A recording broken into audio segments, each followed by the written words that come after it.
Marley was as dead as a doornail. This must be distinctly understood, or nothing wonderful can come of this story I am going to relate.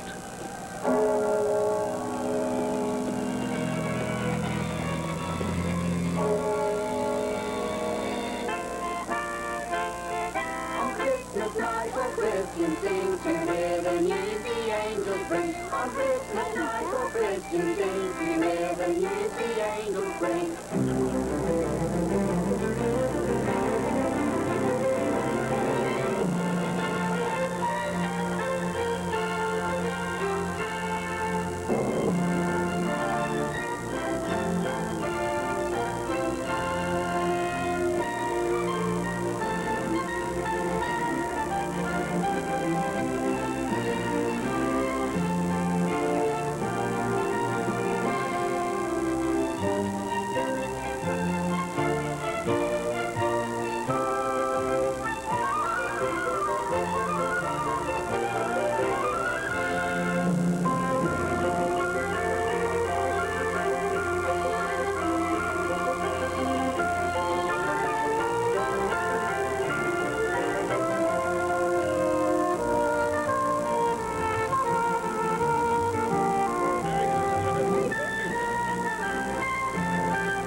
7 years ago today.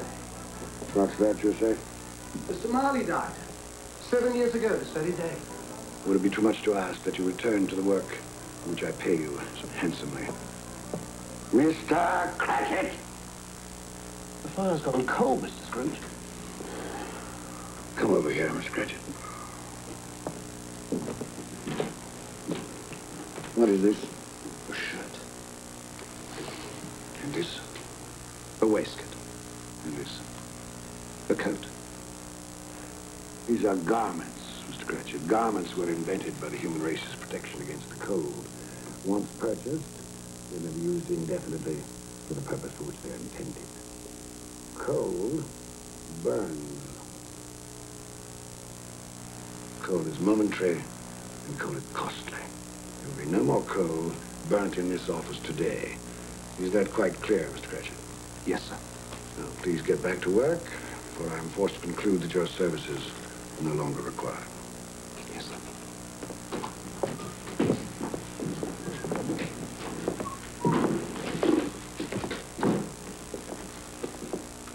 Merry Christmas, Bob Cratchit. And the same to you, Mr. Fred. Merry Christmas, Uncle. I said, Merry Christmas, Uncle. Humbug. Christmas a humbug, Uncle. Surely you don't mean that. I do. What's Christmas but a time for buying things for which you have no need, no money? Time for finding yourself a year older, not an hour richer. If I could work my will, every idiot who goes about with Merry Christmas on his lips should be boiled in his own pudding and buried with a stake of holly through his heart. Come now, Uncle. Neville, you keep Christmas in your way and let me keep it in mine. Keep it, but you don't keep it. Let me leave it alone, then. Much good it may do you, much good it has done you. There are a great many things from which I might have derived good, from which I have not profited, I dare say. Christmas among the rest. But I've always thought of Christmas time when it comes round as a good time, a kindly, forgiving, charitable time. A time when men and women seem by one consent to open their shut-up hearts freely to their fellow creatures. And so, Uncle, though it has never put a scrap of gold or silver into my pocket, I do believe that it has done me good And I say, God bless it.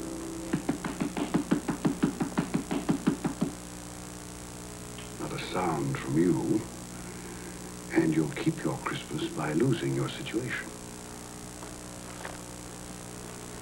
You're quite a powerful speaker, sir. I wonder you don't go into Parliament. Please don't be angry, Uncle. Come, dine with us tomorrow. Dine? I'd see myself in hell for it. It would be a great joy to me. And to my wife. Yes, your wife. I'm told she brought very little to the marriage. A poor girl, I understand. I love her. And she loves me. Love. Good afternoon, nephew. I want nothing from you. I ask nothing of you. Why can't we be friends? You are wasting my time. I'm sorry to find you so resolute. We've never had a quarrel, so far as I know. And so I shall keep my good humor. And wish you a Merry Christmas. Goodbye. And a Happy New Year. How's that fine family of yours, Lord Cratchit? Well, sir, all very well. Good. You'll give them my best wishes. Yes, sir, I shall. Thank you for remembering. Goodbye, Cratchit. Goodbye, sir. And a Merry Christmas. Idiot. And he's made me late to boot. I'm off to the exchange.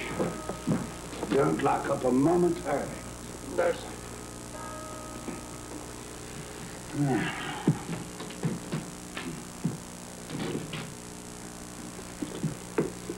You want all day tomorrow, I suppose. If it's quite convenient, sir. It's not convenient. And it's not fair. If I were to hold back half a crown from your pay for it, you'd think yourself ill-used, I'll be bound.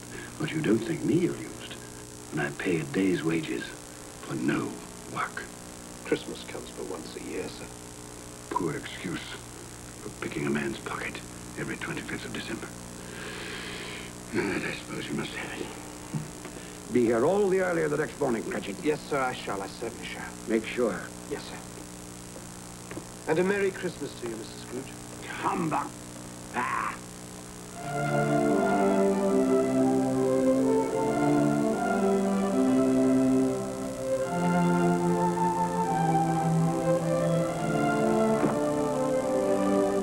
Merry Christmas, Mr. Scrooge. Don't beg on this corner, boy. I'm not begging, sir. I'm Tim Cratchit.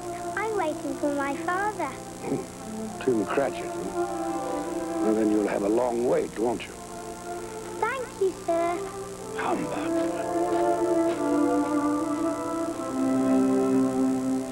Our Saviour Christ and His Lady on Christmas Day, on Christmas Day. Our Saviour Christ and His Lady on Christmas Day in the morning. Clear the road. Out of the way. Let me through. On Christmas Day, on Christmas Day. They with us out the ships for free on Christmas Day in the morning. His reason making times is hot and sorrow on his pay.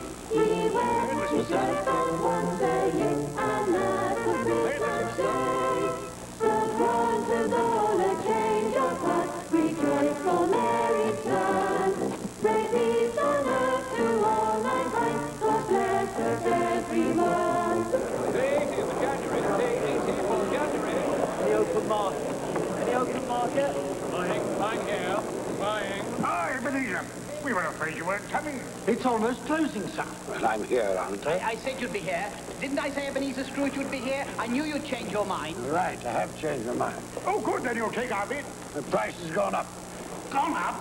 But that's not possible. If you want my corn, gentlemen, you must meet my quote. Plus 5% for the delay. That's outrageous, Scrooge. You'll be left with a warehouse stuffed with corn. Well, that's my affair, isn't it? But if we pay your price, our bread will be dearer. The poor will suffer. Buy the corn someplace else. Good day, sir. Scrooge, a moment. We'll take your corn at the price you quoted yesterday. Too late. If you wait until tomorrow, it'll cost you another 5%. Damn it, Scrooge, it's not fair. No, but it's business. I'll give you a moment to make up your mind.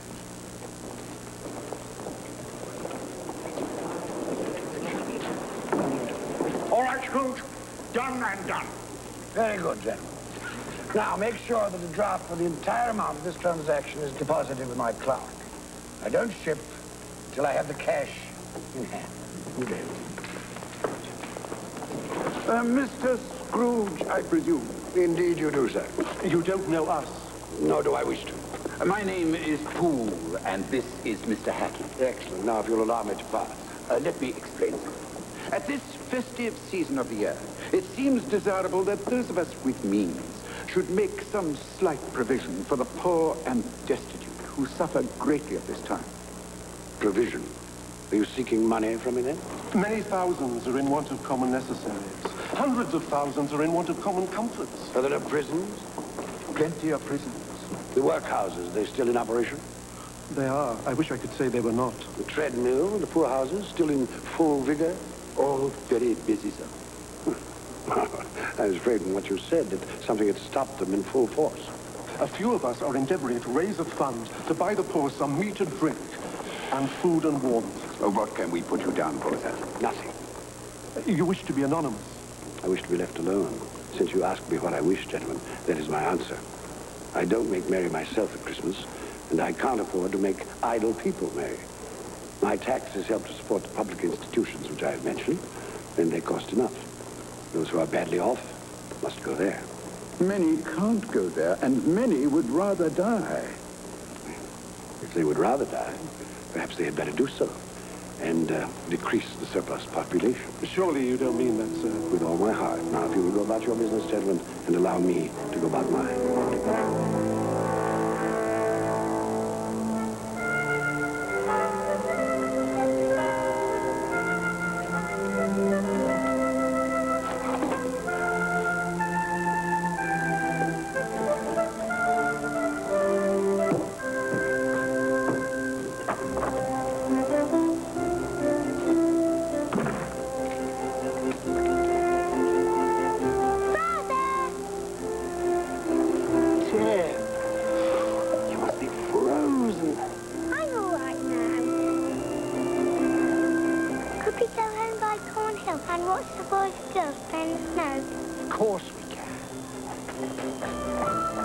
Tim, I'm to have the whole day off tomorrow.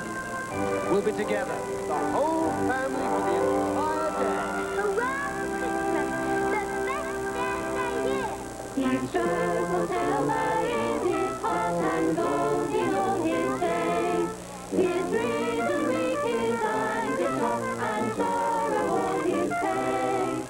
He wears a dress of luxury and Look, they're having such fun, Father.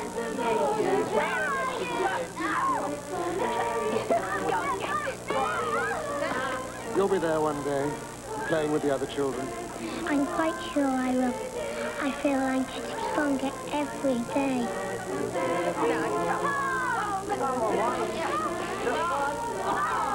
We must go home now. Your mother will be waiting for us. Yeah, it's time to go home.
A Christmas Carol brought to you by IBM will continue in a moment. Making a business run the way it ought to means giving the right people the right tools. From typewriters and copiers to computers and software, IBM can help. At first, IBM electric typewriters made typing easier. Then we improved the way typing looked and revolutionized its touch and feel. IBM even fixed the way errors got fixed.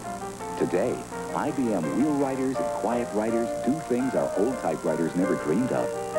They're faster, quieter.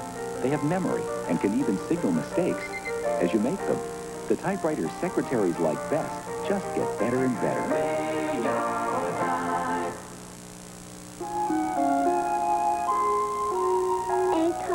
A tiger has black stripes. A tiger has a brown nose. Ashley Floyd is reading a story she just wrote in kindergarten. Her school in North Carolina uses an IBM learning program called Writing to Read. The program employs IBM personal computers and specially developed instructional techniques. Using these tools, children learn to convert sounds they can say, see the word pig, into sounds they can write and read. I haven't seen anything like this in my experience, 22 years as a principal in Burlington City Schools. We're almost a year ahead starting these children to read and write as to where we were 4 years ago. We saw a rhinoceros. We went in the African pavilion. He wrote about his trip to the zoo, and he was writing about the African pavilion, and I was surprised that he would even remember such a word so big. In schools across the country, Writing to Read students are reading as much as 2 grade levels above the national average. I've been involved in a lot of innovative programs. This is the first one that I feel will stay forever. I think Writing to Read is here to stay. I see a tiger sees me. Tigers live in the zoo. The end.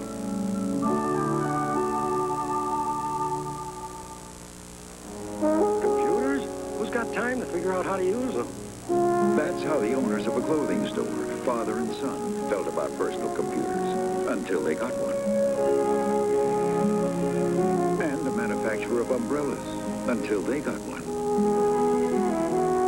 A lot of people in small businesses don't know all the things a computer can do.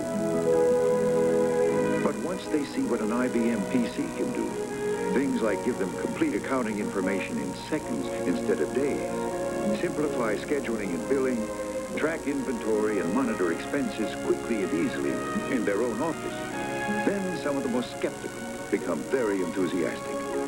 And that makes us at IBM very proud. We've got more computers helping more small businesses than anybody. IBM personal computers. Small business is getting big on them. And now, A Christmas Carol starring George C. Scott and Frank Finley continues.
What do you want with me?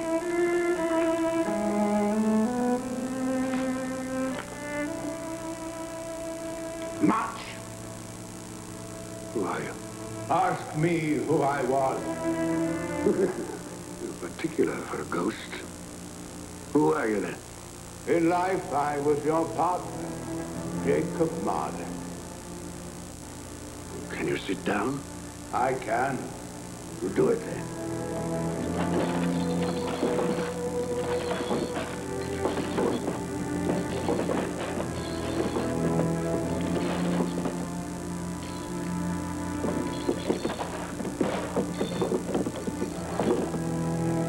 You don't believe in me. I don't. What evidence would you have of my reality beyond that of your own senses? I don't know. Why do you doubt your senses? Because a little thing affects them. A slight disorder of the stomach. There might be a bit of bad beef, a blot of mustard, a fragment of an underdone potato. There's more of gravy than of grave about you, whatever you are. Humbug, I tell you, humbug.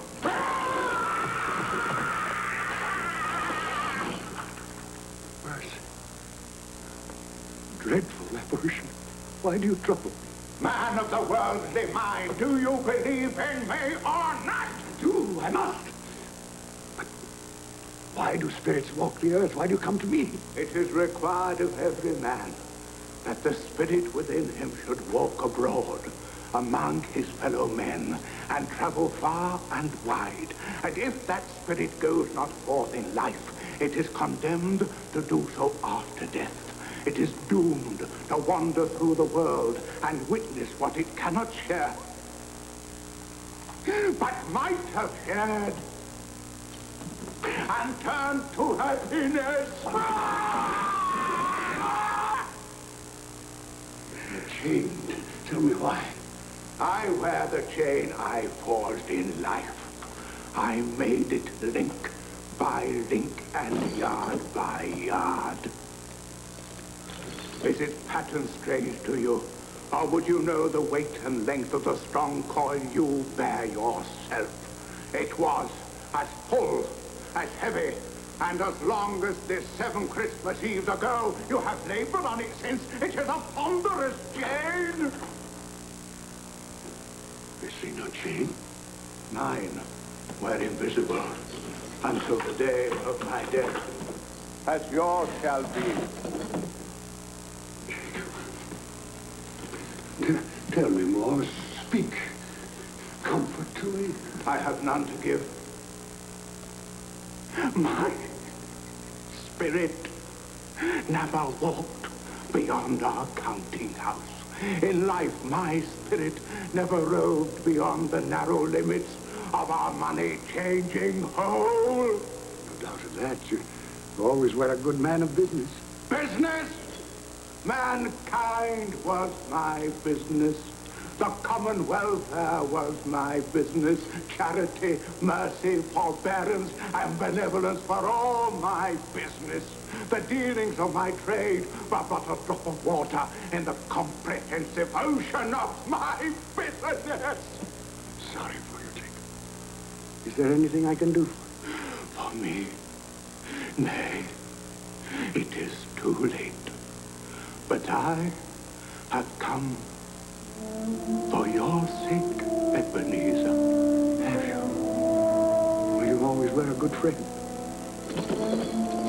As part of my penance, I have been sent to warn you.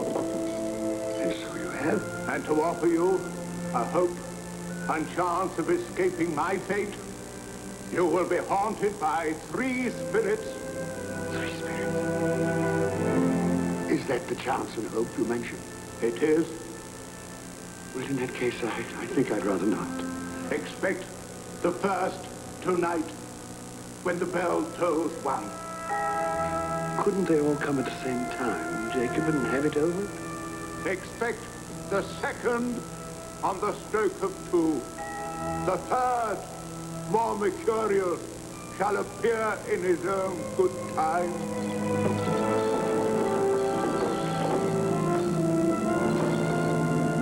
Look to me no more.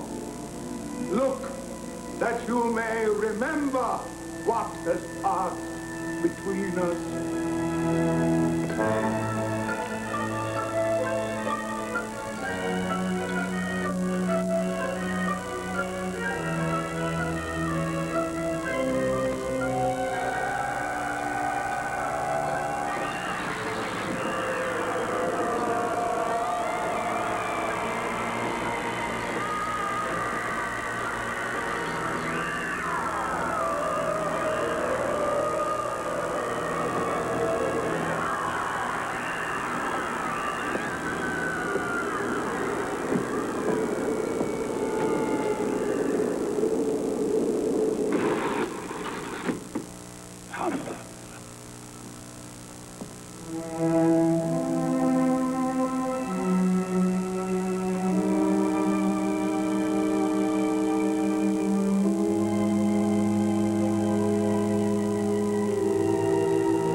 Just a dream, then.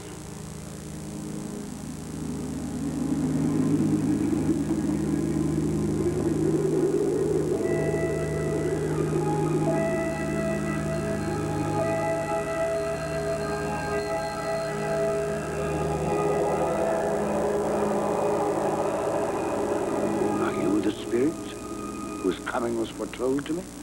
I am. Who and what are you? I am the ghost of Christmas past. Long past? No, your past.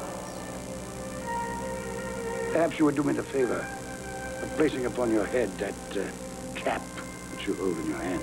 I bring the light of truth. Would you use this cap to put it out? I beg your pardon, I had no intention of offending.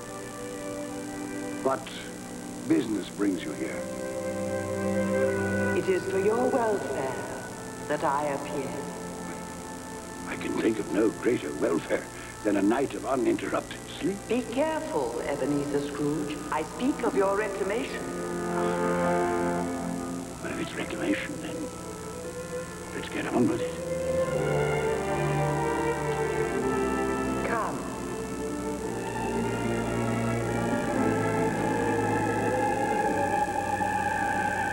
We shall be invisible and silent as the grave. You will now see a child, a youth. You will see yourself, Ebenezer. The air is so clean. How different from the city. Do you know where you are? Of course, I was bred here. I was a boy in this place. That's Daniel Costas. Robert Heston. Hello, Daniel.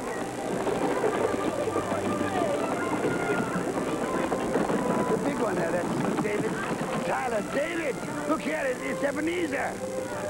I told you, Ebenezer. They can't hear you. How happy they all seem. That's right.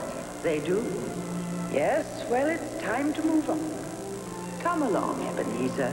You know the way. I could walk it blindfolded. Your school. I remember. And it's Christmas Day. There's a boy in there, neglected. The boy is deserted by his friends and his family. His mother is dead. His father holds him a grudge. Why does his father hold him a grudge? She died in childbirth.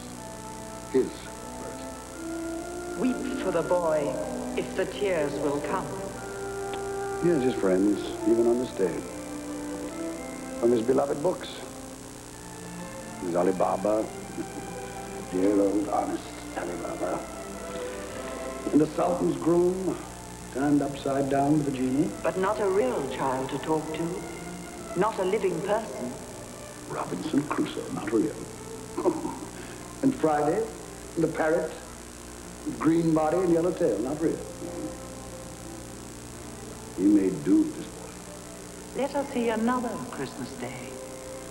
When you were a youth. Fan.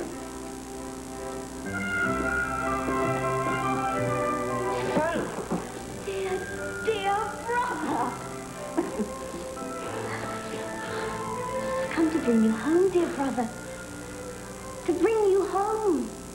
Home.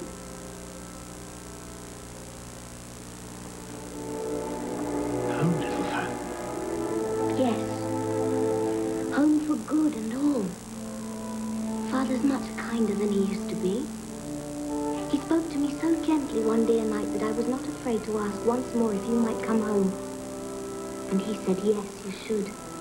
And sent me in a coach to bring you.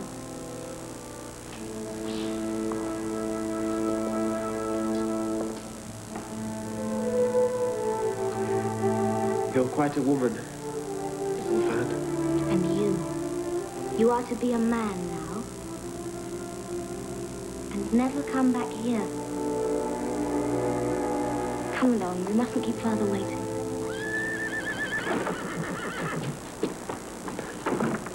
Father! There, boy, down. Stand still now. Let me look at you. They haven't been overfeeding you, that's certain.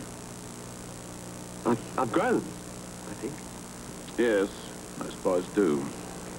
Fan has told you won't be moving back here. Yes, sir. It's time you made your way in the world. I've arranged an apprenticeship for you. You'll move into Mr. Fezziwig's establishment in 3 days' time. 3 days, Father.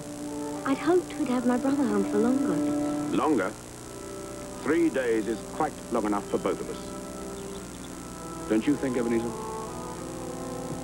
Yes, sir. Quite long enough. You finished back there? All safe and secure, sir. The carriage firm. On our way. To the carriage line.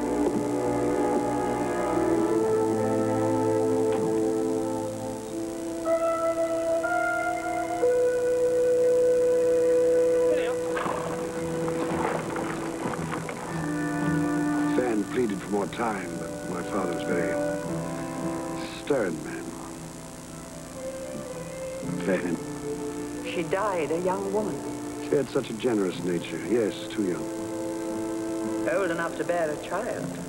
One son, Fred, your nephew, Fred Holloway. who bears a strong resemblance to your sister. Does he? I never noticed. You never noticed? I'm beginning to think you've gone through life with your eyes closed. Open them. Open them wide.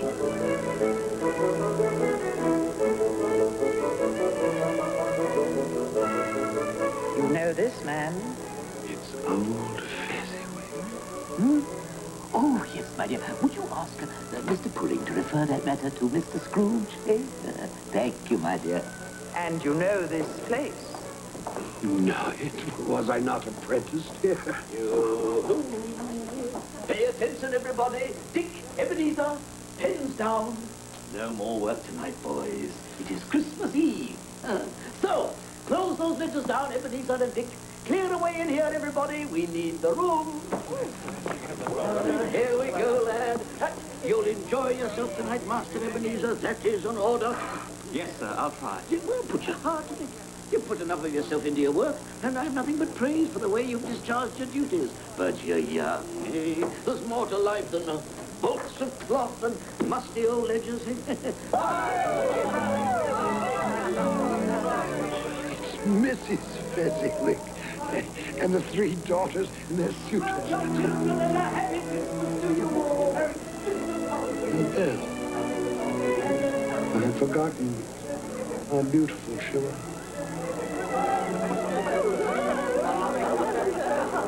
Hello, Belle. Hello. Would you like to dance?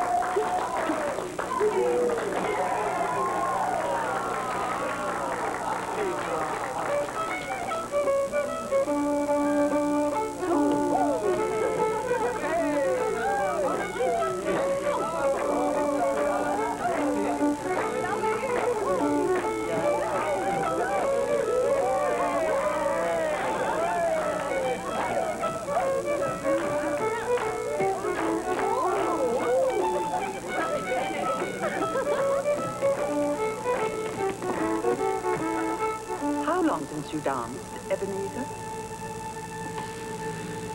Waste of time dancing. You didn't think so then? There was a reason then. There's been a change in you since you've come to Fezziwig. You were so gloomy. Oh, I think I should warn you, Miss Bell. I am of a serious bent of mind. I consider seriousness to be an admirable trait of character, but it can be overdone. I should take heed of your advice, ma'am, and go through life with a grin on my face.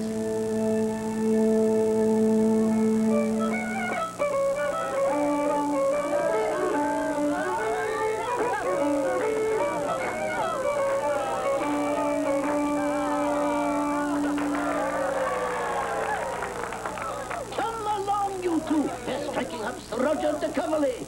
Time enough to sample the punch when you're old and fat like me, eh? Oh, I'd best partner my wife before that young scamp goes dancing off with her. Oh, what a difference it makes, Ebenezer, to travel the rough road of life with the right female to help bear the burden, eh? What a lucky man I am! Shall we join the others, Ebenezer? My pleasure, Miss Bell.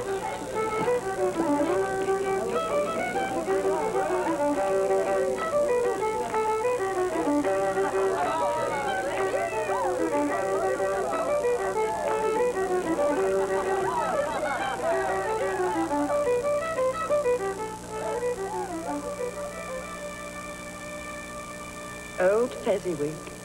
A silly man. Silly? Why silly? What did he do, after all, to deserve the praises of those apprentices? Spent a few pounds, danced like a monkey, beamed a great smile. Well, the happiness I gave was quite as great as though it had cost £1,000. Just small things.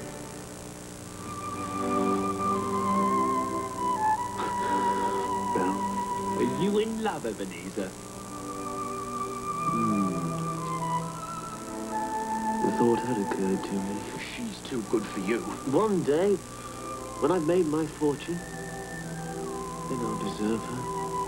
It was a night never to be forgotten. Never. But you did forget, often. No? Look, another Christmas Eve, delayed by the pressure of business. Do you remember? No.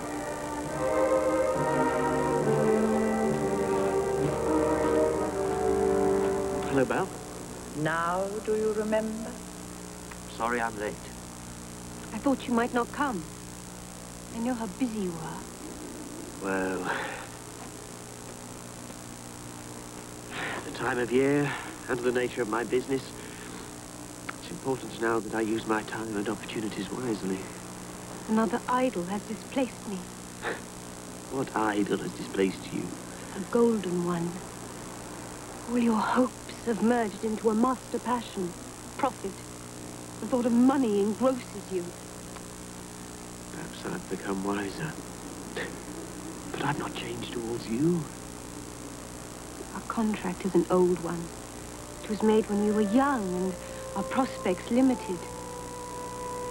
How often I've thought of those times.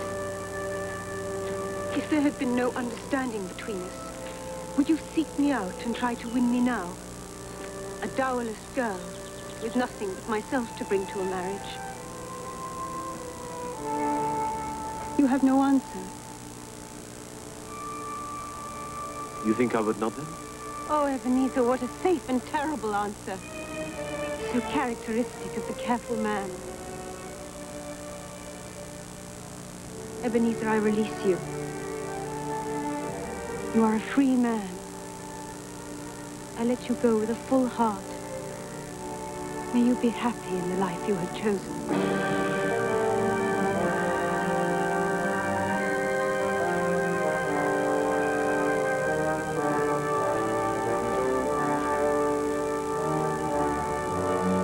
I almost went after. Almost carries no weight, especially in matters of the heart.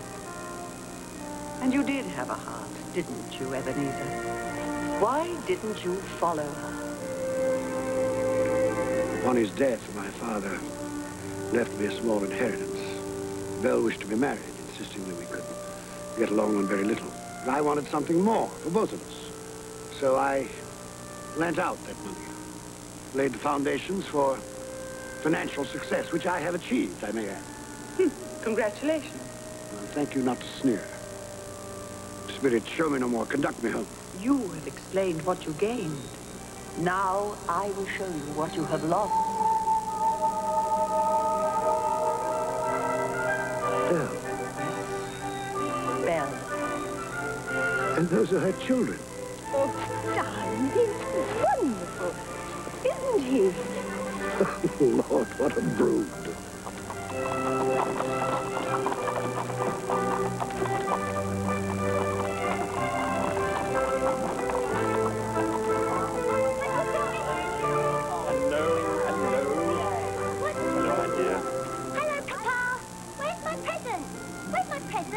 You will have to wait until tonight. All of you. Presents on Christmas Eve, as usual. Fancy. It might have been mine. The same thought occurred to me. I saw an old friend of yours in the city this afternoon. Who was it? Guess. I can't. I don't know. Ebenezer Scrooge. Mr. Scrooge it was. I passed his office window and it was not shuttered. he had a single candle lit upon his desk. His partner, Jacob Marley, lies on the point of death, I hear. And there he sat, Ebenezer Scrooge, alone. Quite alone in the world, I do believe. Poor Ebenezer. Poor wretched man. Spare me your pity. I have no need of it. They can't hear you. And as for you, I've had enough of your pictures from the past. Leave me. Haunt me no longer. Truth lives. Truth lives.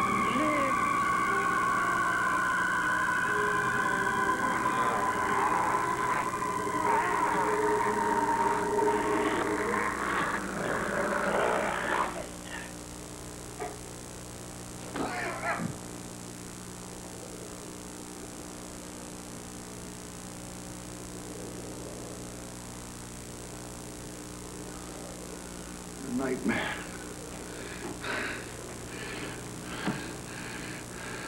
Horrible nightmare.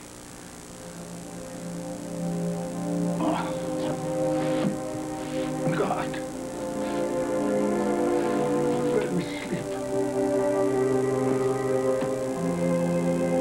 Let me sleep in peace.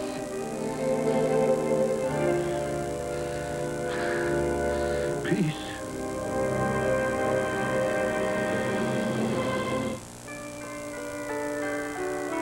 A Christmas Carol brought to you by IBM will continue in a moment. People have all sorts of needs, and IBM offers all sorts of solutions for big business, small business, and personal business. Students are always going places. Now there's a powerful computer that can go with them, the IBM PC Convertible. It goes from chemistry to economics, from ancient civilization to modern civilization. The IBM PC Convertible is a smart gift because students can carry an IBM computer anywhere, even into the future. Speaking. It's one of the most natural things we do. It's also the basis of a remarkable research project at IBM. This is an experimental computer system that recognizes what I say. I talk, and my words appear on the computer screen. It has a business vocabulary of thousands of words, and it even knows the difference between words that sound alike but have different meanings. Watch this. Please write to Mrs. Wright right now. This computer system is another example of innovation at IBM. In fact, it's the most advanced voice recognition system of its kind, period.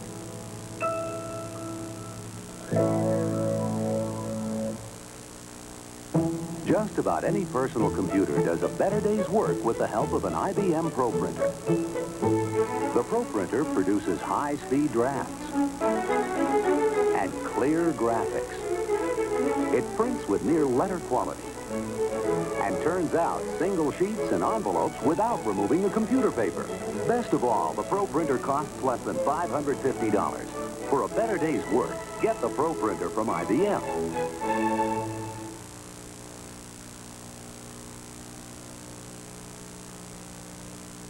Good evening from CBS News. This is Newsbreak. Aviation history was made at Edwards Air Force Base in California today. Dick Rutan and Gina Yeager landed their Voyager aircraft after a 9-day non-stop flight around the world, the first ever on a single load of fuel. The government wants Volkswagen of America to recall more than 250,000 Audi 5000s because of accidents caused by sudden acceleration. The company says drivers are to blame and the cars are fine. Now this.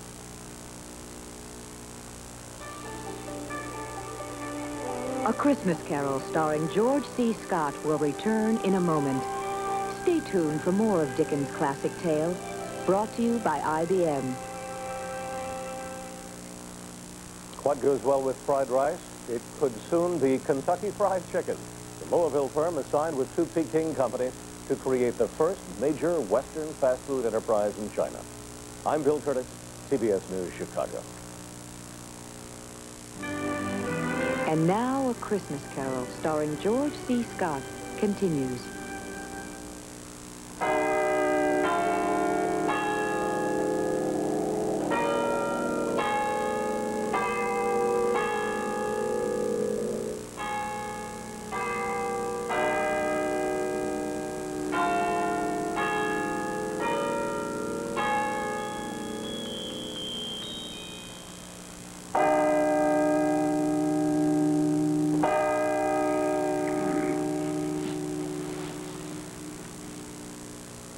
True. Well, Jacob Marley, where is this spirit of which you spoke so glibly? You did say at the stroke of two, didn't you, Jacob? Mistaken in death, as you were in life, old partner.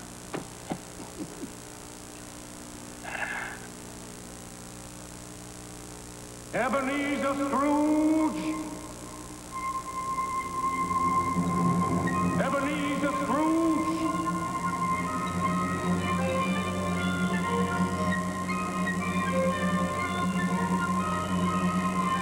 Come in! I intend to.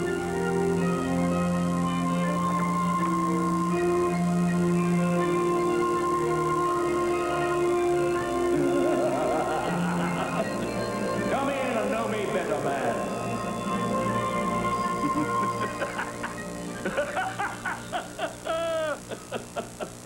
You've never seen the likes of me before, eh? It's quite true, I have not. You never walked forth with any of the younger members of my family? No, not that I remember. Nor any of my elder brothers born these later years? I'm afraid not, no. Do you have many brothers, Philip? Over 1,800! Tremendous family to provide for. Take hold of my robe, Ebenezer Scrooge.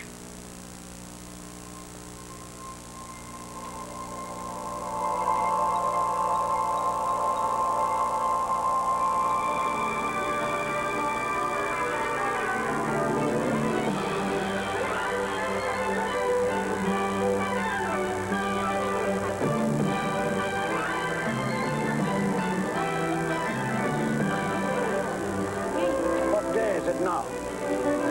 Don't you know? Christmas morning.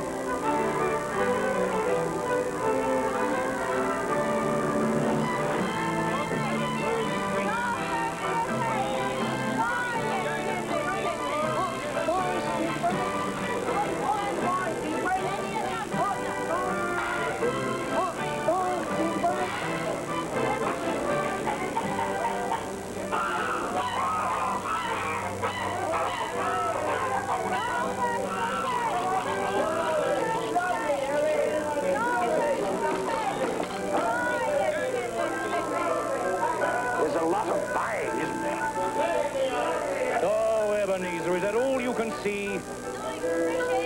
Follow me, and I'll show you to what good use these wares can be put. Is there some peculiar power which emanates from your torch? Oh, yes. There is.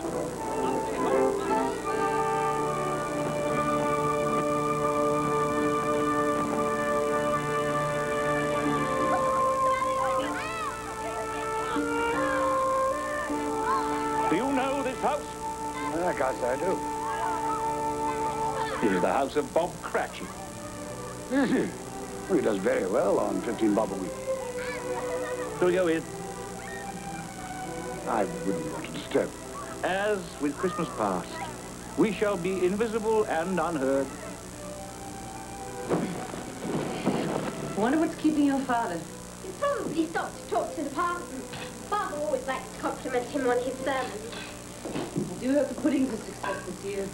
No one makes a better pudding than you, Mother.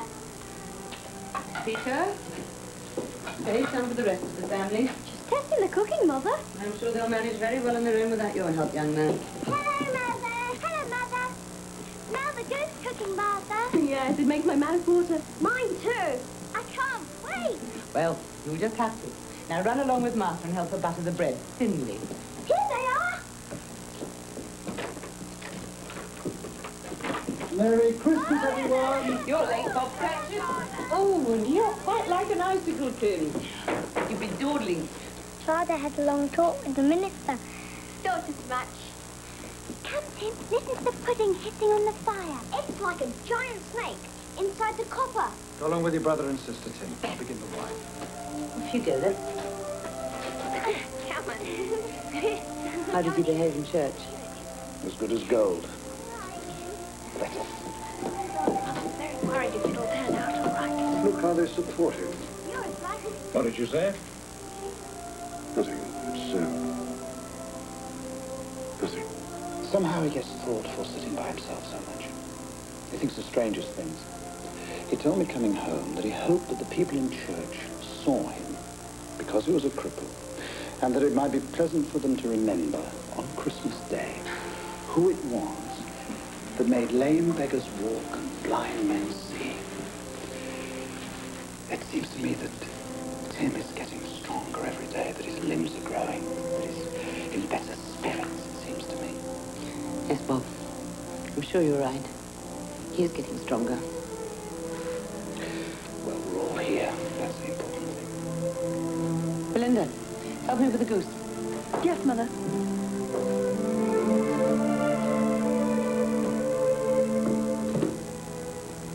Peter, I have some good news for you. I met by chance this morning at church a fine gentleman, Fred Hollywell by name. He's the nephew of our own Mr. Scrooge, and he remembered that I have a son coming of working age, and he told me that he had a position open starting at 3 shillings and sixpence every week. 3 shillings and sixpence every week. So, if you are agreeable, you may start work on Monday next. Now I can begin to help you and Mother. More important, you shall be embarking on a fine career. To start a boy at 3 and sixpence a week. Hey, it's typical of my nephew. It's no wonder he's never been able to put by a penny. Perhaps he's put by more than money. Fred? He's doing this to spite me, you know? Employing the son of my employee at an exorbitant wage.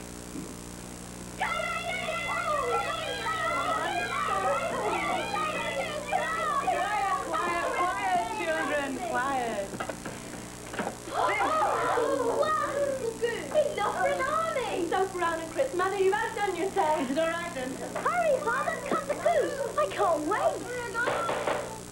Haven't we forgotten something?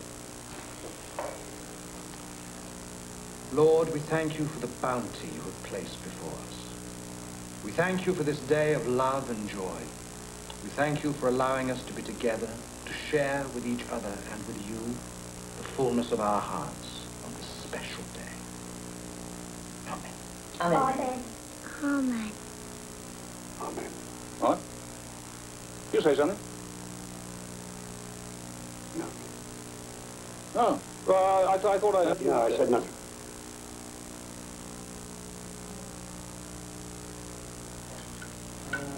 Peter.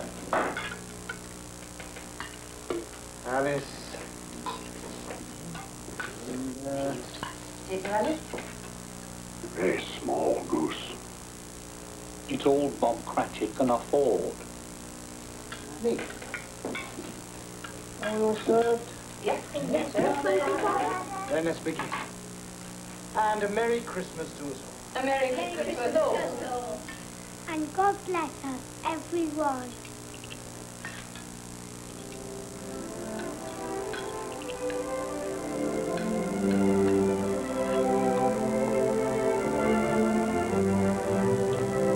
Tell me, Spirit,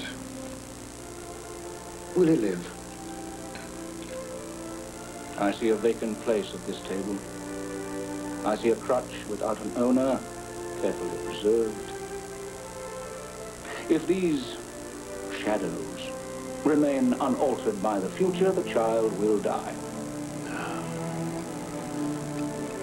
No, say you'll be spared. If these shadows remain unaltered by the future, none other of my species will find him here. But if he is to die, then let him die, and decrease the surplus population. You use my own words against me.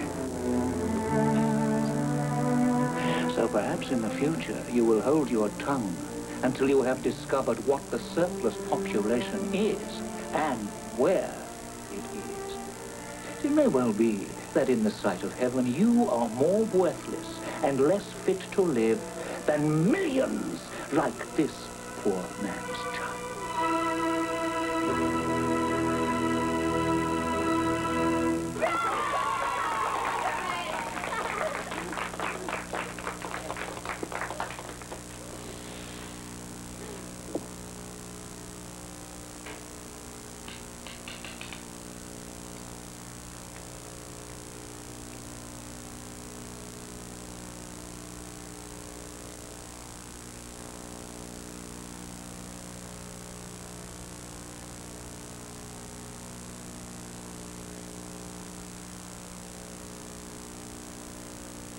Triumph, my dear. Another triumph. I told you so, Mother. It's a success. What a relief for Mrs. Cratchit. Now their feast is over. And not quite. Just one more ceremonious moment. Look.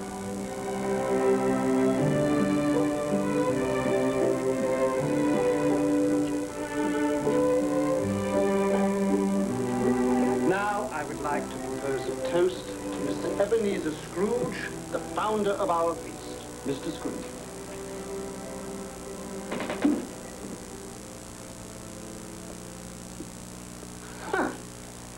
Founder of our feast, indeed. I wish I had him here. I'd give him a piece of my mind to feast upon, and hope he had a good appetite for it. My dear, the children, it's Christmas Day. It should be Christmas Day, when one would drink the health of such a stingy, odious, mean, hard, unfeeling man as Mr. Ebenezer Scrooge. My dear, have some charity.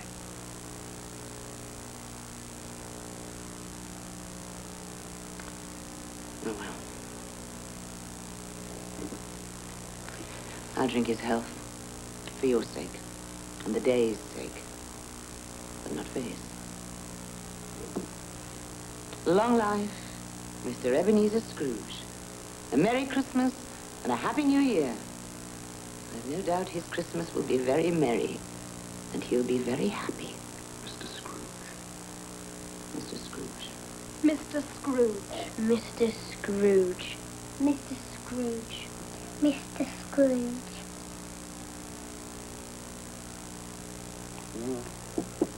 He's made a point, Bob Cratchit has. Without me, there would be no feast, no goose at all.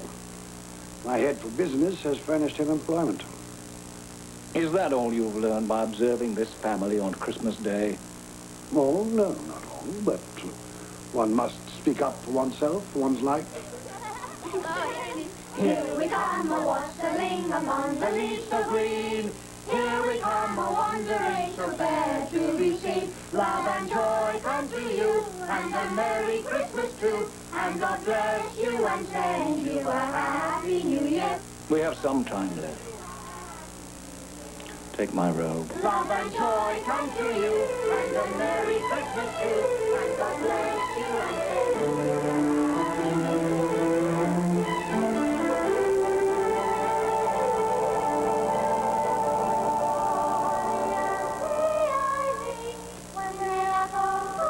Where are we now? Just a street. Any street. This house. We'll go in here. Think it might amuse you. I'm in no mood to be amused.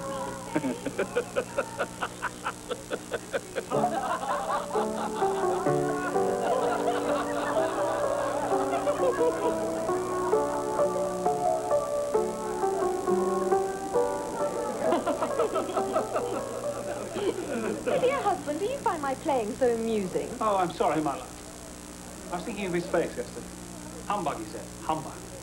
He said that Christmas was a humbug. he believed it, too.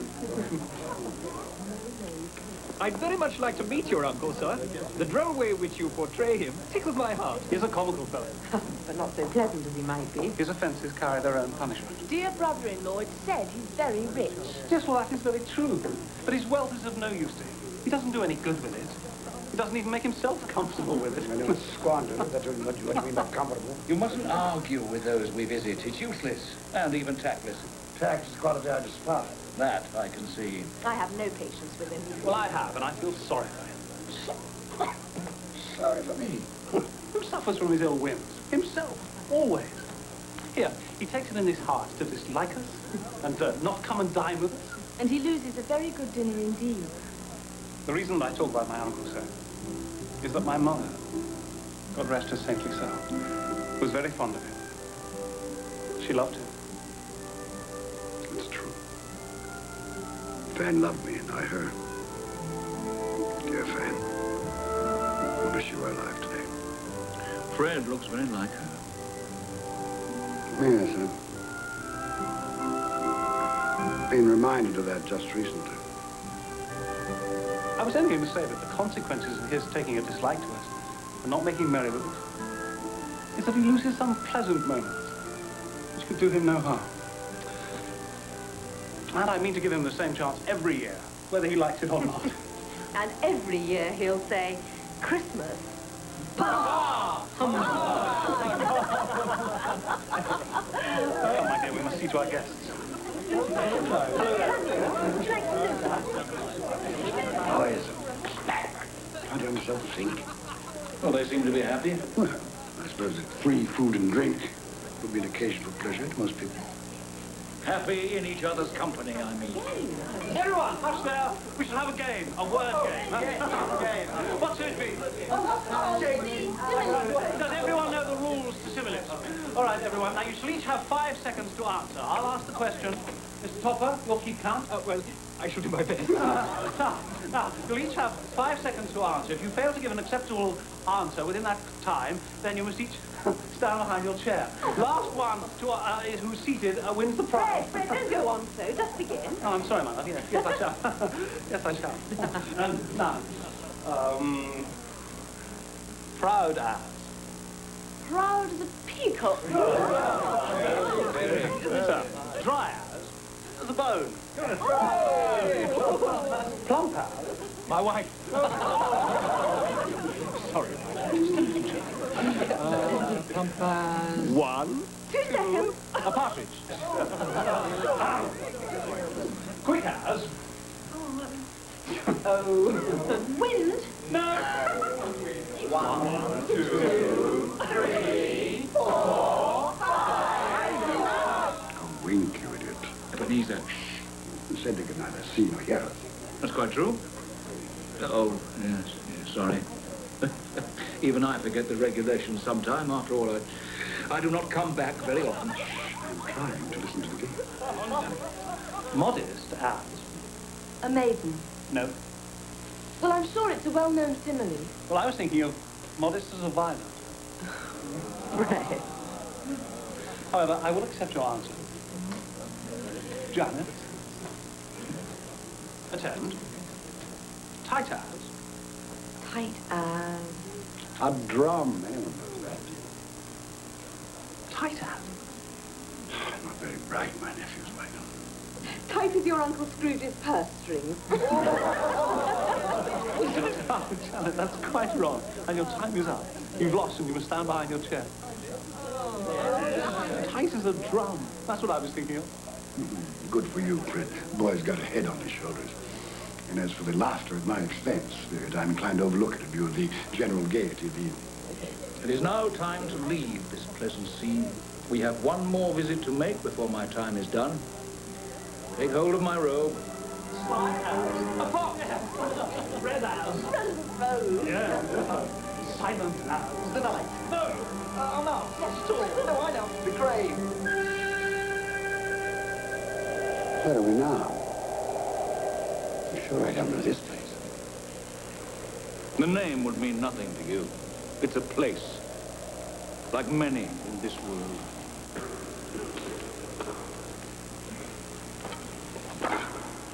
Do we have enough wood for the night? Ah, it'll last through. At least there's one thing still free in this country. Mary, a piece of egg cooked.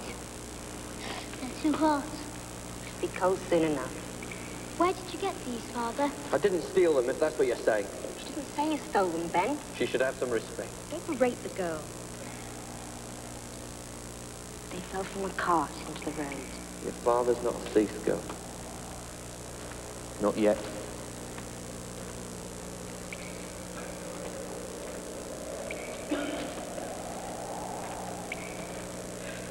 Why are these people out here?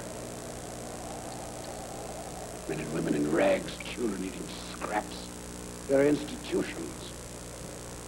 Have you visited any of them, these institutions you speak of? No, I'm taxed for them. Isn't that enough? Is it?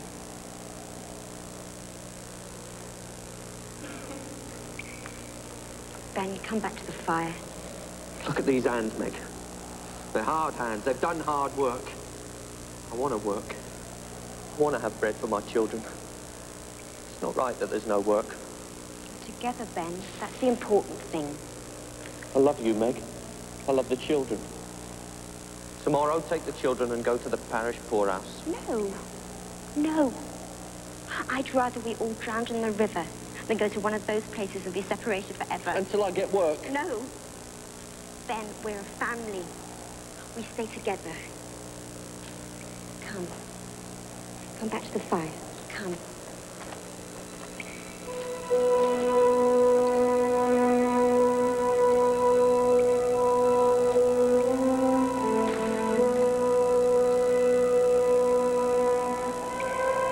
Why do you show me this? What has it to do with me? Are they not of the human race? Look here, beneath my robe.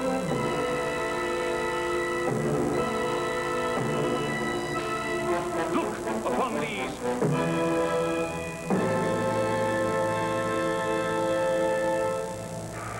What are they? They are your children. They are the children of all who walk the earth unseen. Their names are ignorance and want. Beware of them. For upon their brow is written the word doom. They spell the downfall of you and all who deny their existence. Have they no refuge, no resource? Are there no workhouses? Are there no prisons?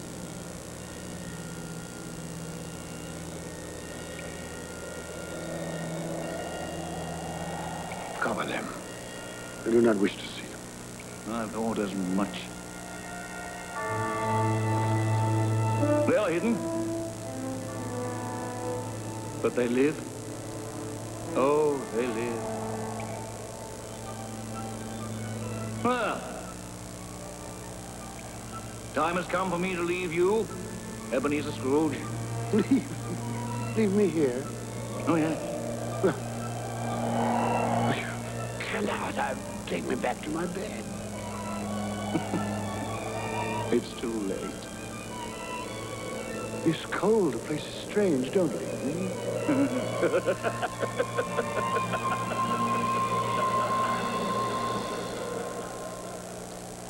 Spirit, come back.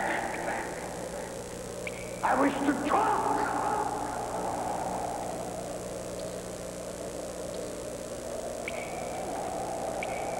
Perhaps I had made a mistake here and there.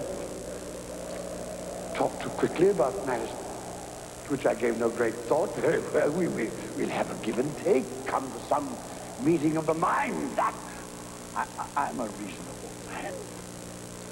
Spirit! Have pity on me. Don't leave.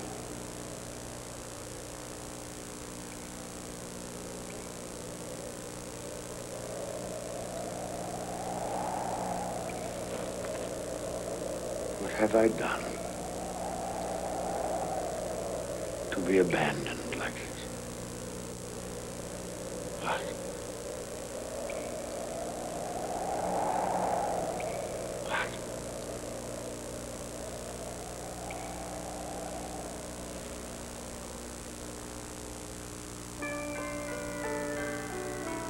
Christmas Carol brought to you by IBM will continue in a moment. Every company must be measured by its concern for people, not just as customers, but as individuals. And at IBM, our concern takes many forms. Everyone has limitations. All that varies is the degree. I guess I've been a reasonable success for a guy that, a little over 20 years ago, that got taken in a city ambulance with everything I owned in a paper bag from one hospital to another hospital so that I could stay there the rest of my life. Today, if people ask me if I lead a full life, I tell them, well, I'm a father and a husband. I have a job as a systems analyst with IBM, not a handicapped systems analyst, a systems analyst. There's an award called Handicapped American of the Year. The president selected me to receive it in 1985. It was an honor. But my goal is to make possible the day when my children will read that plaque and not understand why Dad was given an award simply because he's blind and in a wheelchair. Because they'll already know there's more than one way to see and more than one way to get from here to there. The story of Jim Caldwell has been brought to you by IBM. Imagine if something could signal you when you make a spelling mistake. That would mean you'd be able to correct it before anyone else ever saw it. Well, IBM Wheelwriter and Quiet Writer typewriters with spell check can do that. It's an electronic dictionary that signals you when you misspell a word. So now if you make a spelling mistake, the whole world doesn't have to know.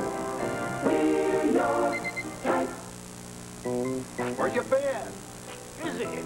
My son's home with the family. From the city? Must have cost a bundle. He just got a big promotion. Your son? Yep. The business was growing too fast. The right hand didn't know what the left hand was doing. He finally knows his right hand from his left? He knew IBM could help. They've got computers and software for any size business. He put computers on everyone's desk. Use something called telecommunications to tie all their offices together. Now everyone knows what's going on, from L.A. to New York. No one understands what's going on in New York. How'd your son know IBM did all that? He's a smart boy. Smart boy, I'll say. Smart boy. Who'd he take after?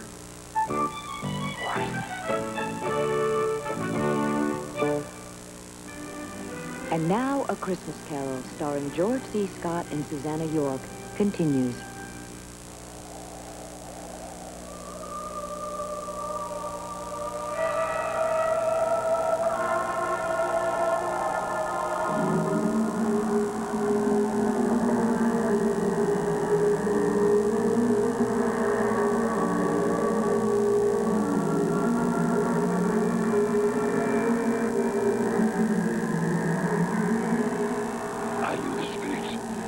Jacob Marley foretold would visit me?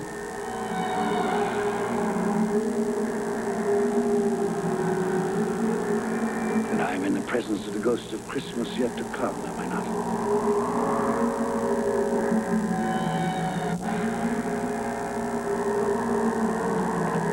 You're about to show me the shadows of the things that have not happened, but will happen in the time before us. Is that so?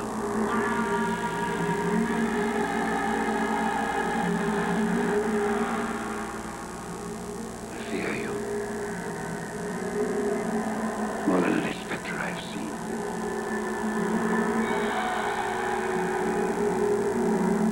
But I am prepared to bear your company. Will you not speak to me? Very well. Read on. The night is waning fast. Time is precious to me.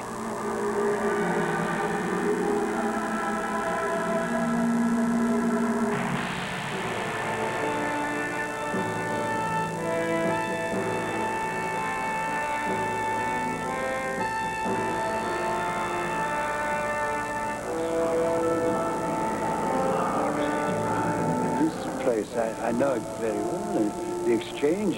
It's like a second home to me.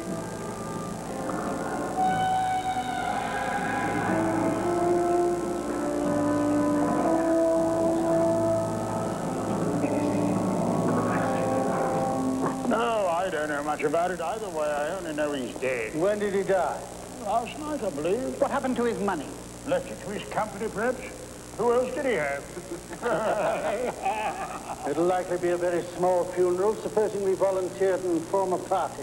I'll go if lunch is provided, but I insist on being fed for the time I'll wait. Have these men no respect for the dead? I should go, I suppose. After all, we did considerable business together. Well, I must go and find the price of corn. Goodbye. How was I privy to that conversation? What purpose could it have for me?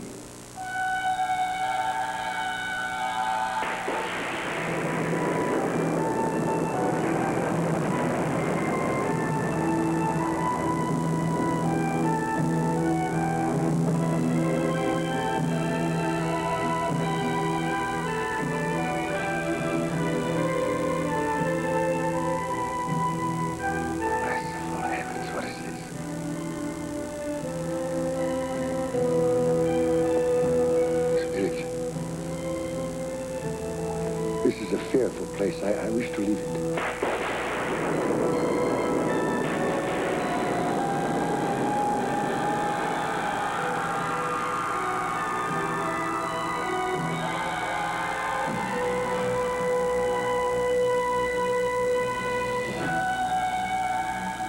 No, I will not. This you cannot make me do. I say I understand you. That is sufficient to the moment. Furthermore, there must be someone in this city who feels some emotion because of this man's death. I demand to see that person.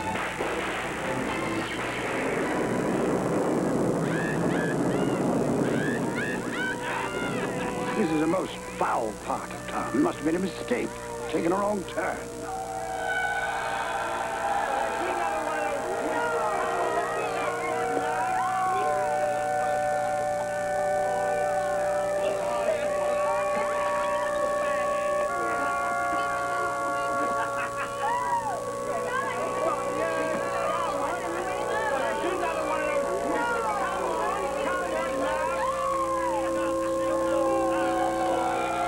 There. I have no business to transact in there.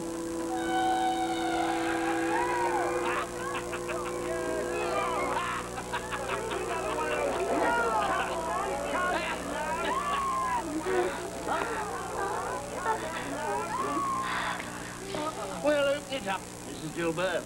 Am I to pay you for goods I haven't seen? You'll not ask me how I came by these. Every person has a right to take care of himself. That's my motto. Sorry, yours did. And who's the worse for the loss of a few things? Not a dead man, I suppose. No, indeed. I mean, if he wanted to keep him after he was dead, the wicked old screw, why wasn't he more natural in his lifetime? If he had been, he'd have had someone to look after him when he was struck with death.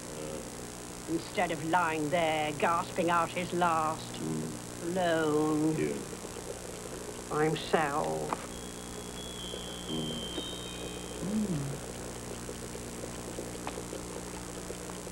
Those are my things. She's stolen my things. I'll have her before a magistrate. What do you call these? Bed curtains. You don't mean to say you took them down. Rings and all, with him lying there. Why not?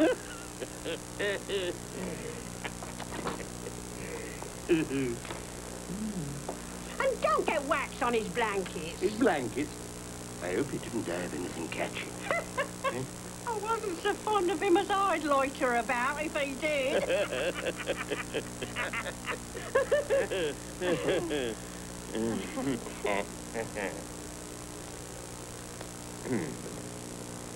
Well, what's your offer then?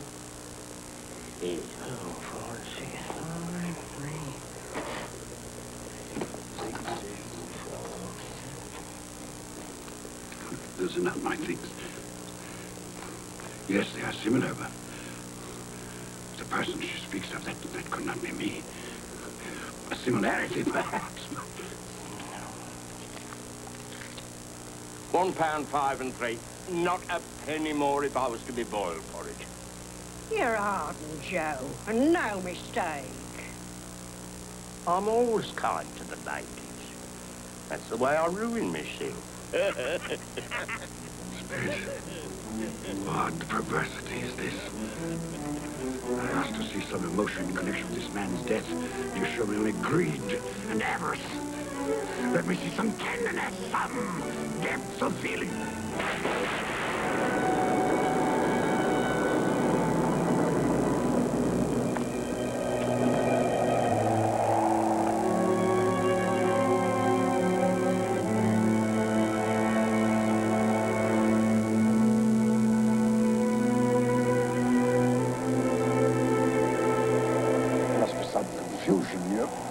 Your fellow spirits brought me here earlier. Very well. You're devilish hard to have a conversation with. Suffer the little children to come unto me, and forbid them not, for such is the kingdom of God. Verily I say unto you, whosoever shall not receive the kingdom of God as a little child, he shall not enter therein. Colour hurts my eyes.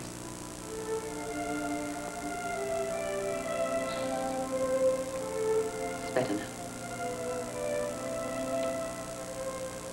This work makes my eyes red. And I wouldn't show red eyes to your father when he comes home. Not for the world. Must be nearly his time. Past it, rather. I think he walks slower than he used to these last few evenings, Mother. Yet I've seen him walk home with tiny Tim on his shoulders very fast indeed. And so have I. And so have I. And so have I. He was very light to carry. And your father loved him so. There's no trouble. No trouble. There is your father now. Hello,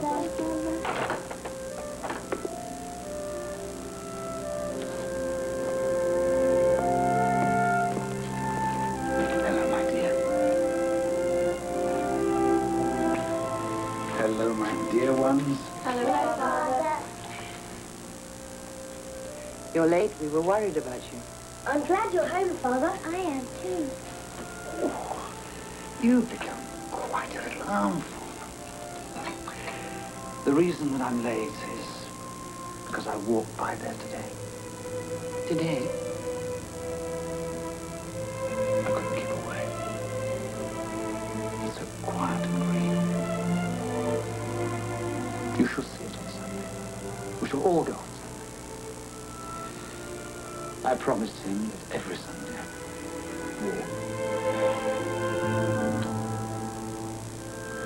My little child. My little child. Father, please don't grieve so. No, I'm sorry. I have all of you. A blessing to be thankful for. Do you know who I saw in the street today? Mr. Scrooge's nephew, Fred. And he greeted me in his usual cheerful way. And he saw that I was a little sad. He asked me what was distressing me. When I told him, he said that he was heartily sorry. And, Robert. Tim is part of all of us. For his sake, we must go on living. So long as we love one another, he will always be alive. yes, of course, Maggie. But however and whenever we are parted from one another, I'm sure that none of us will ever forget poor Tiny Tim. No, never, Father, never. And when we recollect how patient he was, and how mild, although he was but a little child, I'm sure that we will not easily quarrel among ourselves. I am a happy man. I am a truly happy man. I asked for tenderness and depth of feeling. And you've shown me that. Nothing more I need see. Take me home.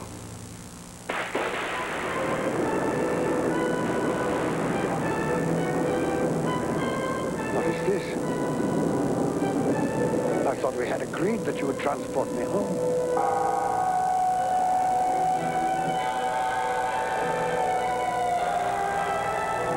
Inspector, something informs me that the moment of our parting is at hand. I know it, but I know not how. Tell me,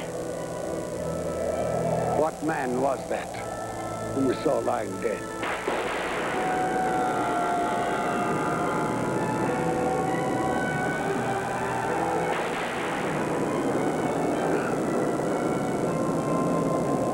No, before I draw near to that stone, answer me this. Are the things you have shown me the shadows of the things that will be? Are they the shadows of the things that may be only?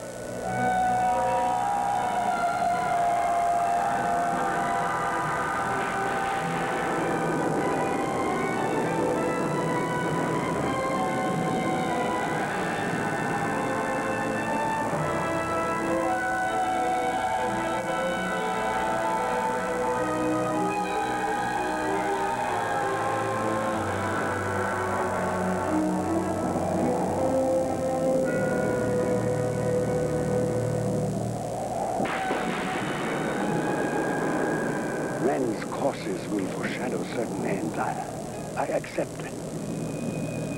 But if those courses be departed from, the ends must change. Tell me that is so, by what you show me.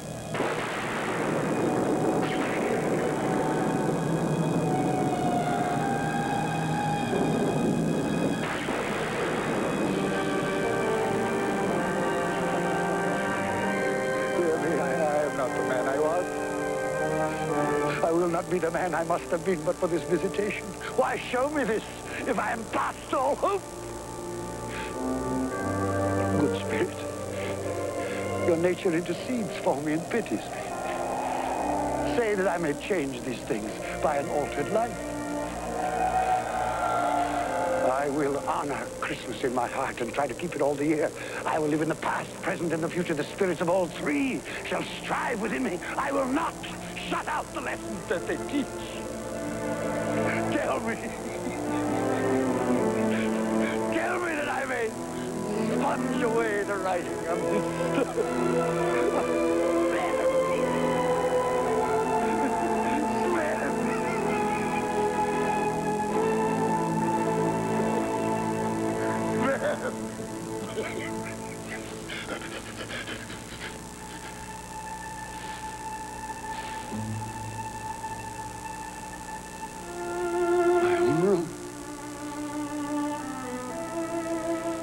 I'm alive.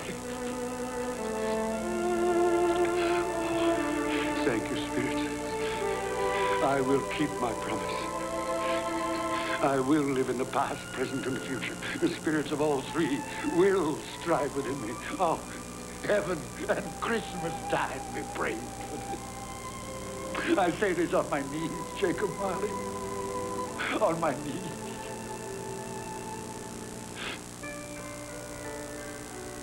A Christmas Carol brought to you by IBM will continue in a moment. Everybody in business wants to do things better and faster. IBM products, technology, and service help people in all kinds of businesses do exactly that. Heart surgery. Before it can be performed, doctors need vital information. X-ray films tell them a lot, but they could tell them even more. That's why at an IBM scientific center in Winchester, England, computer researchers and doctors are working together to to transform the conventional X-ray into something remarkable. A three-dimensional computer model of a patient's arteries. This IBM technology is also being used to create a computer model of a patient's beating heart. This experimental project is an example of innovation at IBM. And one day, it could be another way computers help doctors save lives.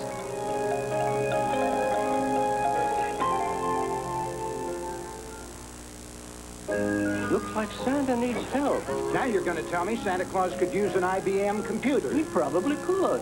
I knew we'd get around to this. Didn't keep track of who wants what, who's been nice and naughty. You'd be in trouble. And knowing IBM, you'd get great service even at the North Pole. Santa could use an IBM computer. Sure could. Sure could. Maybe he could. Last year, he forgot to get me what I asked for. IBM presents a sneak preview of a television series that makes mathematics so appealing and fun for kids that you will want to remember its name. Multiplication. Geometry. A prime number. This just into the newsroom. Fractions. 12/16. It's smaller than 7/8. They're all part of the fun on Square One TV.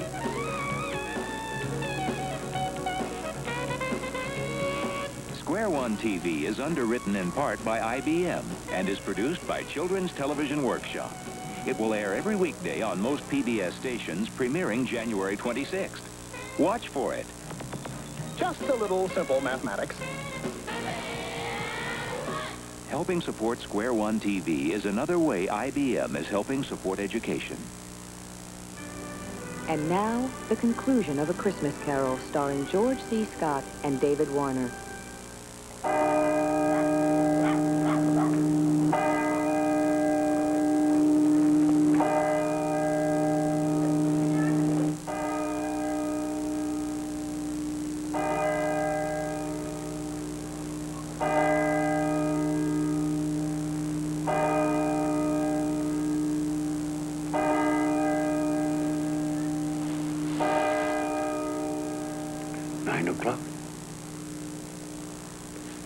Daylight. What day? Hello, you there, boy. Me, sir? Yes, you, my good fellow. What day is today? Today? Why, it's Christmas Day, of course. I haven't missed it. The spirits did it all in one night. Well, they can do anything they like. Of course they can. Hello, my fine fellow. Hello. Do you know the poulterers in the next street but one? On the corner? I should hope I did. Intelligent boy, remarkable boy. Do you know if they've sold the prize turkey that was hanging there? What? The one as big as me? Pleasure talking to you. Yes, the one as big as you. It's hanging there now. Well, go and buy it. Yes, go and buy it and bring them round so that I may tell them where to deliver it. Come back with the man, I'll give you a shilling. Come back in less than 5 minutes, I'll give you half a crown.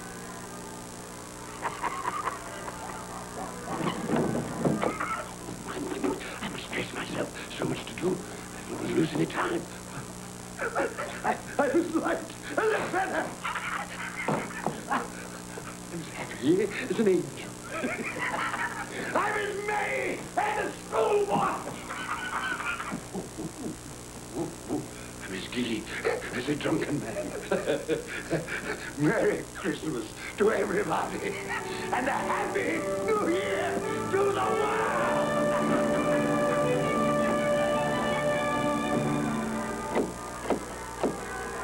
If this be a prank, boy, I'll box your ears. He was in that window. I swear it. Oh, there you are. This boy here says you wish to purchase this turkey here. Yes, quite right. Here's your half-crown for service well rendered. Thank you, sir. Splendid, boy. Now, here is an address and the price of the turkey. You'll take this fine bird to Bob Cratchit in Camden Town. The directions are all written down.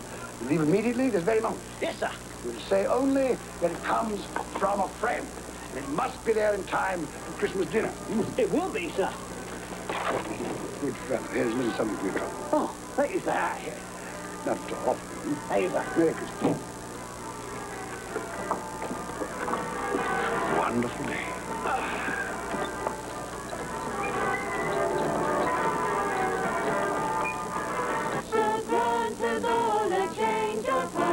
Good morning. Merry Christmas. Merry Christmas. Like angels. Yes, exactly. You sing excellently well, yes. Tis I who thank you for that glorious music on this glorious Christmas day.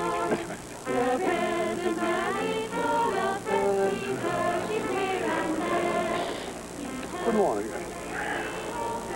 Oh, gentlemen, good morning, gentlemen. Merry Christmas. Mr. Scrooge. Yes, that is my name. I fear it is not pleasant to you. Allow me to beg your pardons, and please accept my pledge to the poor and needy for... Lord bless me. My dear Mr. Scrooge, are you quite serious?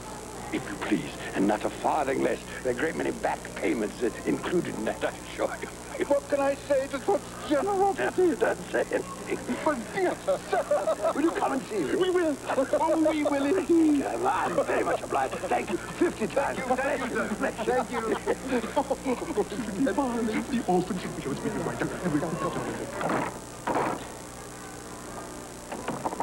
Yes? Bob Cratchit? Yes? This is for you. Well, there must be some mistake. You are Bob Cratchit? Yes. Well, there ain't no mistake. I didn't order this. This here prize turkey was bought and paid for by a gentleman to be delivered to Bob Cratchit and family in time for Christmas dinner. What gentleman? What's his name? Anonymous. He wishes to remain anonymous. Anonymous, you said? That's what he said, an anonymous gentleman. Well, who could have sent it? I've no idea. Perhaps it's a mistake. That's what I thought. It's got our name and address on it, though. What should we do then? I say we cook it and eat it and have the best Christmas feast we've ever had in our lives. And I say, Mrs. Cratchit, what a splendid idea. And God bless us all, everyone. And God bless us all, everyone.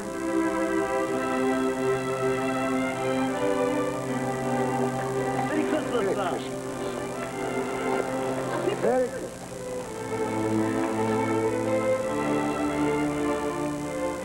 Oh, Fred. Oh, it's much too expensive. But do you like it? Oh, I love it. It's the most beautiful thing I've ever seen.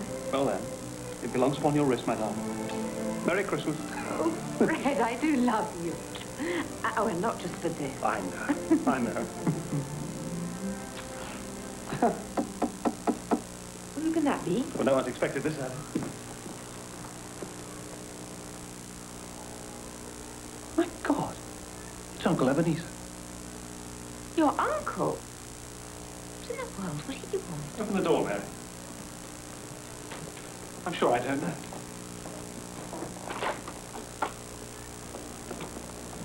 Fred, Uncle Ebenezer. may I come in? Yes, come in. Please. Thank you. Do come. Good afternoon. Merry Christmas. Merry Christmas to you. Uncle Ebenezer, this is my wife, Janet. Janet, this is Uncle Ebenezer. It's a pleasure. More like a surprise, wouldn't you say? Well, that, too. Well, that's quite true. Quite honestly, it is a surprise. When we spoke yesterday, you made it quite clear, it seemed to me, at least, that you had no intention of accepting my annual invitation. I made other things clear, too, didn't I, Fred? That Christmas was a humbug, a waste of time and money. A false and commercial festival, devoutly to be ignored. Yes, basically that was it. And I've come for 3 reasons. First, to beg your pardon for the things I said about Christmas. That was a humbug, Fred. Was it? I didn't know it then, but I know it now. Secondly, I've come to meet your wife. Well, here she is. A very beautiful woman she is, too. Thank you.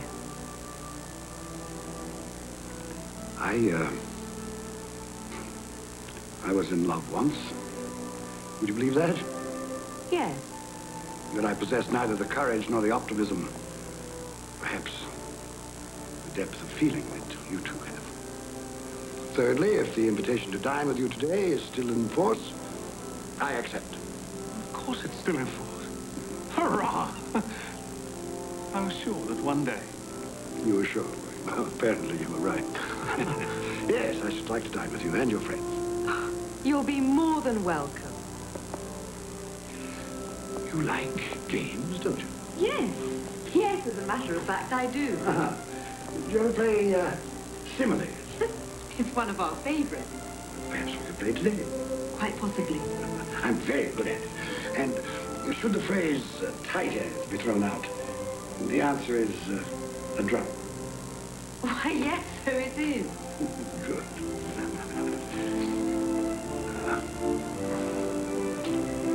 Forgive me for saying this, but I see the shadow of my sister in your face. I loved your mother, Fred. For a time there, I forgot just how much I loved her. Perhaps I chose to forget.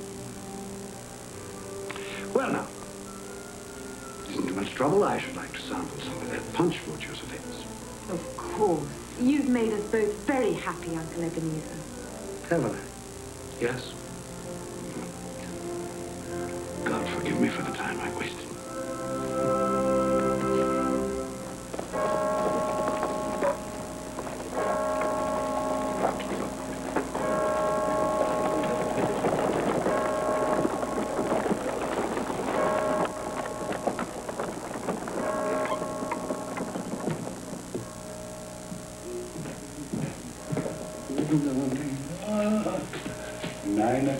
Late again, eh, Cratchit? We'll see about this.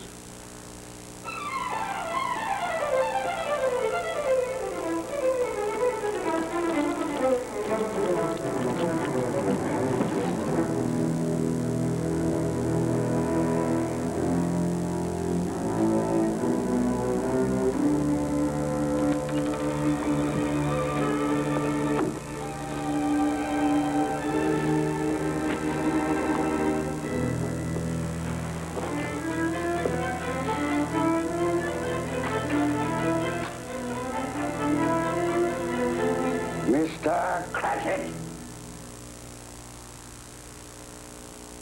Yes, sir.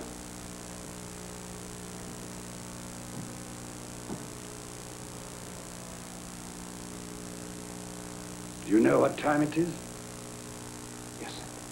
What time is it? 18 minutes past the hour, sir. 18 and a half minutes past the hour. What do you mean, coming here this time of day? I'm sorry, sir. I am behind my time. Yes, I think you are. Step this way, sir, if you will, please. It's only once a year, sir. It shall not be repeated. I was making rather merry yesterday. Well, I'll tell you, my friend, I'm not going to stand for this any longer. Therefore, I am going to double your salary. Double my salaries. Yes, Bob.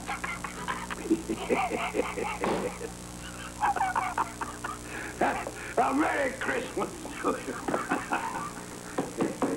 I'll double your salary for a start, and I'll endeavor to assist your family in any way I can. And Tim will walk again and grow stronger and stronger upon my life. He will. Well, we'll discuss the particulars this afternoon over a Christmas bowl. Well, what's the matter with you? Nothing, sir. Well, it's just that... Nothing. Thank you, sir. My good fellow, we'll make up the fire before we freeze to death. Buy some more coal before you dot another I, Bob Cratchit. Yes, sir.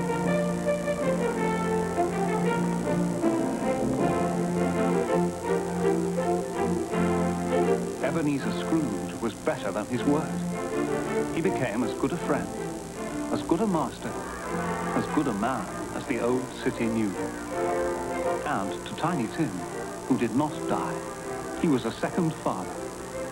It was said of Ebenezer Scrooge that he knew how to keep Christmas well, if any man alive possessed the knowledge.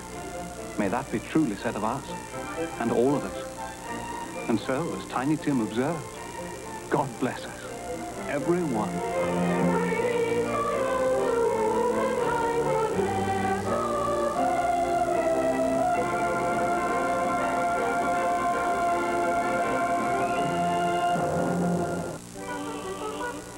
And so ends A Christmas Carol, a story for all times, for all places. The people of IBM around the world, thank you for joining us.